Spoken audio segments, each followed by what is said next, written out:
Hanoï, 8 avril 1886. Après plus d'1 mois de traversée, me voilà enfin arrivé au Tonkin. Il fait si chaud, si humide. Tout est bien différent de la France. Mais ça ne me fait pas peur. Vous savez, ce n'est pas mon premier voyage. Pour une femme, ça peut paraître étonnant à mon époque, mais je n'ai jamais rien fait comme tout le monde.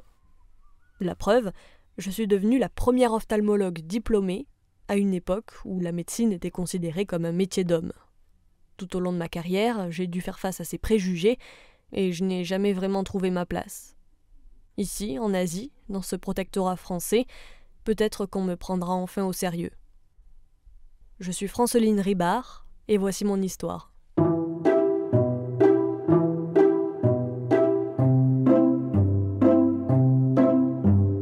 Vous écoutez Les Héroïnes de la médecine, un podcast d'Egora, le site d'actualité des médecins et des étudiants en médecine.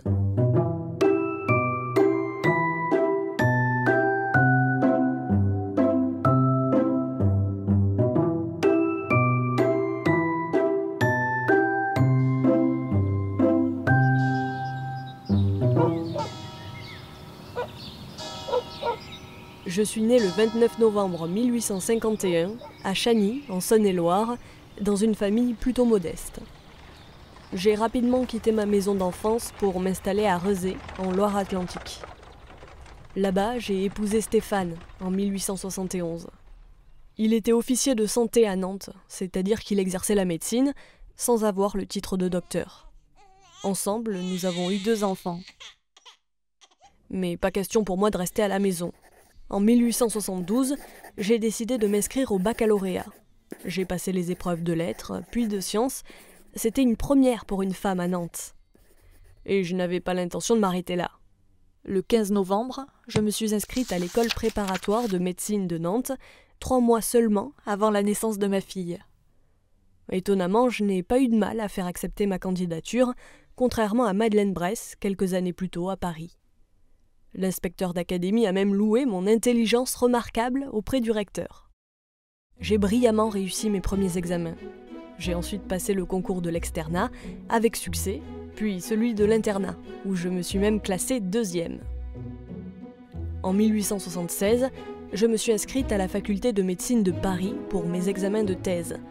À cette époque, il ne pouvait pas se tenir à Nantes. J'ai emboîté le pas de mon mari, qui avait décidé de reprendre ses études et de soutenir sa thèse lui aussi. Une fois dans la capitale, j'ai commencé une formation en ophtalmologie. Pour ma thèse, j'ai travaillé avec le docteur Louis de Wecker, très reconnu dans le milieu.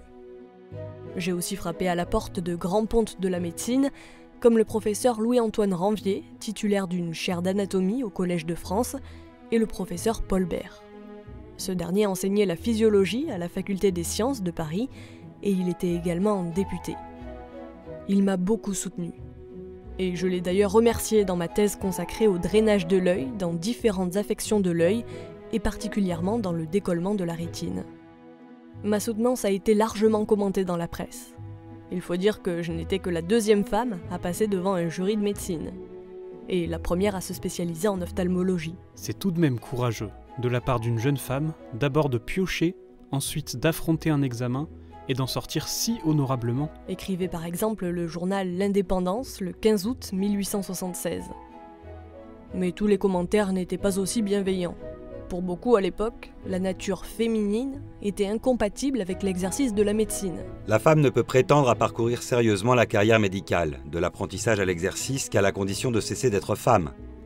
De par les lois physiologiques, la femme médecin est un être douteux, hermaphrodite ou sans sexe, en tout cas un monstre. Soutenait le docteur Gustave Richelot. Une fois ma thèse soutenue, je me suis installée à Nantes avec mon mari. Tous les deux, nous partagions le même cabinet médical. Moi, je consultais tous les jours, du lundi au samedi, de 9h à 11h. Je recevais les femmes et les enfants et pratiquais la chirurgie des yeux. Nous formions une belle équipe. Malheureusement, ça n'a pas duré. Stéphane est mort le 2 juillet 1880 des suites d'une phtisie. Je me suis retrouvée seule avec mes enfants, sans plus aucun soutien pour exercer la médecine. Je ne pouvais pas rester là à me lamenter sur mon sort, alors j'ai décidé de partir en Égypte. Là-bas, j'ai ouvert un cabinet médical au Caire, spécialisé dans les maladies des yeux des femmes et des enfants. Il était situé dans un quartier riche de la ville, très prisé de la communauté française. Mais les affaires ont eu du mal à décoller. Malgré les innombrables annonces publicitaires que je faisais publier dans le journal local, les patients ne se bousculaient pas. Ici aussi, être une femme médecin n'était pas chose aisée. Certains ont dit que j'exerçais également dans le harem du Khedive, c'est-à-dire le vice-roi d'Égypte, bien que ça n'ait jamais été prouvé. Quoi qu'il en soit, mon aventure égyptienne s'est achevée en 1884 et je suis rentrée à Paris dans le plus grand dénuement.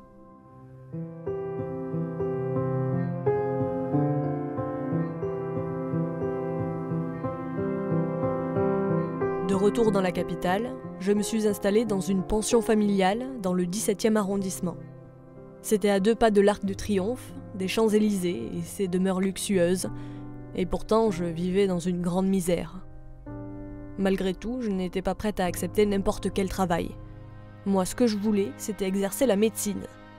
J'ai même refusé d'assister aux cliniques du docteur Galezowski, que j'avais rencontré pendant mes études, car je préférais faire les consultations moi-même.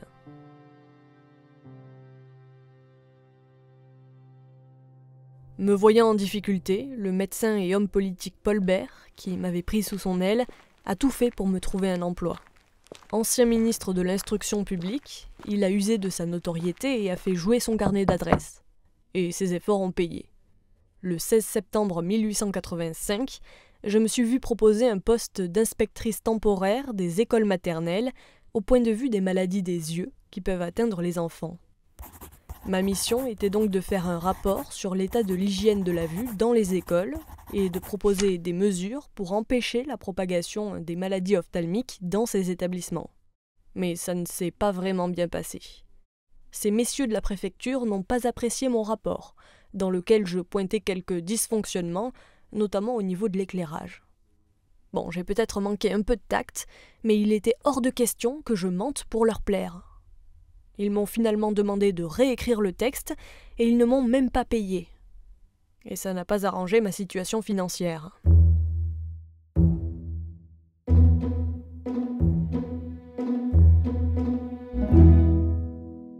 Paul Bert, nommé résident général de l'Annam et du Tonkin, les régions du nord et du centre du Vietnam actuel, qui étaient placées sous protectorat français à l'époque, m'a alors proposé de l'accompagner là-bas comme médecin au sein de sa mission coloniale. L'objectif, bien qu'il ne m'en ait pas parlé au début, était de rendre la vue à la reine-mère de la dynastie Nguyen qui avait la cataracte. Rien que ça. Une manière de contribuer à la pacification du territoire. Après un voyage éprouvant, je suis donc arrivée au Tonkin le 8 avril 1886 avec les 34 autres membres de la mission Paul Bert. Après un bref séjour à Hanoï, je me suis rendue le 3 mai à Hue, capitale du pouvoir impérial, dans l'espoir d'approcher la reine-mère. J'ai d'abord offert mes soins à l'entourage de la souveraine, j'ai vacciné contre la variole, pratiqué avec succès des opérations de la cataracte sur des hauts fonctionnaires, j'ai tout fait pour gagner leur confiance, et ça me plaisait, j'étais de nouveau médecin. Finalement, la reine-mère a accepté de me recevoir, et le 17 mai, j'ai été promu officier dans l'ordre impérial du Dragon et de l'Annam. Mais je n'ai pas eu le temps d'opérer la reine. Je suis tombée malade, la dysenterie. On m'a alors transportée à l'hôpital de Quang Nguyen, près d'Hanoï, mais les médecins n'ont rien pu faire. Je suis morte le 24 mai 1886, à l'âge de 34 ans. Madame le docteur Ibar était une femme extraordinairement énergique. Les préjugés n'exerçaient sur elle aucune influence néfaste. Pouvait-on lire dans la revue féministe La femme et l'enfant, un mois après ma mort. On sentait que cette femme était décidée à faire son chemin et qu'elle était disposée à marcher sur le corps de ceux qui auraient voulu lui barrer la route.